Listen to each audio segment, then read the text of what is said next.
పుట్టినరోజు చేయాలనుకున్నప్పుడు ఇక చిన్నపిల్లలు మొత్తం పిలుస్తూ ఉంటాడు. ఆ దగ్గర అందుబాటులో ఉన్నటువంటి చిన్నపిల్లలు మొత్తం వస్తారు. పుట్టినరోజు పండగకి అందరూ వస్తారు. ఇక్కడ చిన్నపిల్లలు రావాలి అని అంటే అక్కడ పుట్టినరోజు పండుగ జరిగి ఉండాలి కదా. పండగ ఏమో జరిగిందా? చిన్నపిల్లల ప్రస్తావన ఎక్కడ వచ్చింది మధ్యలో? చిన్నపిల్లలు డ్యాన్స్ చేసినట్లు, చిన్నపిల్లలు దేవుని మహింపరిచినట్లు ఇది ఎక్కడ చూస్తాం మనం? ఈ సంస్కృతి ఎక్కడ చూస్తాం మనము? చూడండి,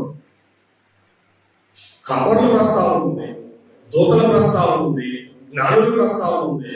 మరి చిన్నపిల్లల ప్రస్తావన ఎక్కడుంది మనకి? కనపడదు. కాబట్టి ఈ విధంగా ప్రతి సంవత్సరం మనం చదువుతూనే ఉన్నాం, కానీ వినేటువంటి మనము పరిశీలన చేయము, చెప్పేటువంటి వ్యక్తులు పరిశీలన చేయరు.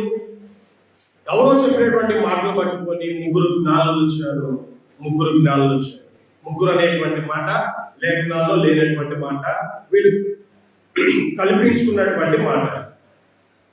ఆ తర్వాత దూతలు నాట్యం అన్నట్లు వీళ్ళు కల్పించినటువంటి మాట. ఆ తర్వాత కాపరులు ఎగిరినట్టు వీళ్ళు కల్పించినటువంటి మాట.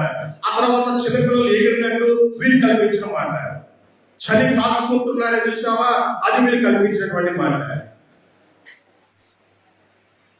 ఎప్పుడైనా మీరు గమనించండి, యేసు ప్రభు అంటే యేసు ప్రభు అంటే ఎవరంట?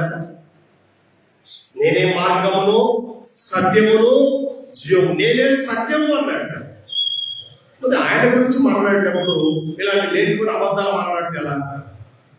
యోహాను సువార్త 18వ అధ్యాయంలో ప్రభువు చెప్తున్నటువంటి మాట ఏంటంటే, యోహాను సువార్త 18వ అధ్యాయము 38వ వచనంలో మనం చూస్తే, సత్యమును గురించి సాక్ష్యం ఇచ్చినప్పుడు నేను పుట్టితిని, ఇందు నిమిత్తమే ఈ లోకమునకు వచ్చితిని, సత్య సంబంధమైన ప్రతివాడు నా మాట వినుననెను. చూడండి, ప్రభు చెప్తున్న మాట, సత్యమును గురించి సాక్ష్యం ఇవ్వడానికి నేను పుట్టాను, ఇందు నిమిత్తమే ఈ లోకానికి వచ్చాను. సత్యం గురించి సాక్ష్యం ఇవ్వడానికి ఆ ఈ లోకానికి వస్తే నేనే సత్యము అని చెప్తూ ఉంటే, మరి ఇలాంటి అబద్ధాలు, కల్పనా మాటలు, ఆయన పేరు చెప్పుకొని ఇలాంటి కల్పనా మాటలు, అబద్ధాలు చెప్పి ఎలా?